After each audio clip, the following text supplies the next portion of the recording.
ఇయాల మూడో విడత పోలింగ్ జరిగింది కదా.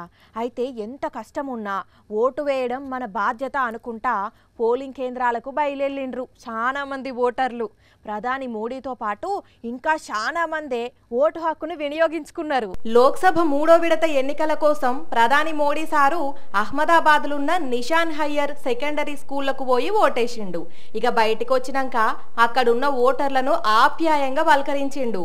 ఆ జనంలో ఓ చిన్నారి కనపడితే పోయి ఎత్తుకొని చిక్కులు జుచ్చులు ఓమ్మా అని ఆడించినట్టే అటు ఇటు ఊపి ఎగిరేయబట్టారు. పిల్లలంటే ఎంత ఇష్టమో కదా.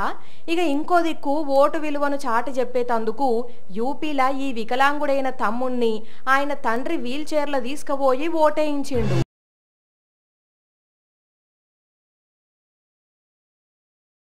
అట్లనే ఇంగో ఈ అన్నకు రెండు చేతులు లేకున్నా కాలుతోని ఓటేసిండు. సిరా చుక్కను కూడా కాలు వేలికే పెట్టిండ్రు అధికారులు. నిజంగా ఈ అన్న గ్రేట్ కదా. అన్ని మంచిగున్నా కొందరు ఓటేయమంటే వెనక ముందు ఆడుతుంటారు.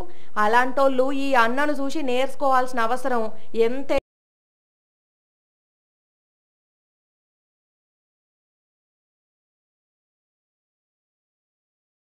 అస్సాంలున్న ధుబ్రీ ఘాట్ ఓటర్లు వాళ్ళ ఓటు వేయాలంటే నది దాటాలే, అట్లయితే గాని ఓటు వేయలేరు. అందుకే వీళ్ళంతా ఇట్లా పడవలనే పోయి ఓటేసిండ్రు. వీళ్ళను చూసిన నెటిజన్లు షెబ్బాష్ అని సెల్యూట్ చేసిండ్రు. ఇక మధ్యప్రదేశ్ విదిశా లోక్సభ నియోజకవర్గంలా ఓటేసేతందుకు క్యూ లైన్లో నిలుస్తున్న కొందరు ఓటర్లు అక్కడున్నోళ్ళందరి లోపల ఉత్సాహాన్ని నింపేందుకు కొందరక్కలు జానపద పాటలు ఆడబట్టిండ్రు.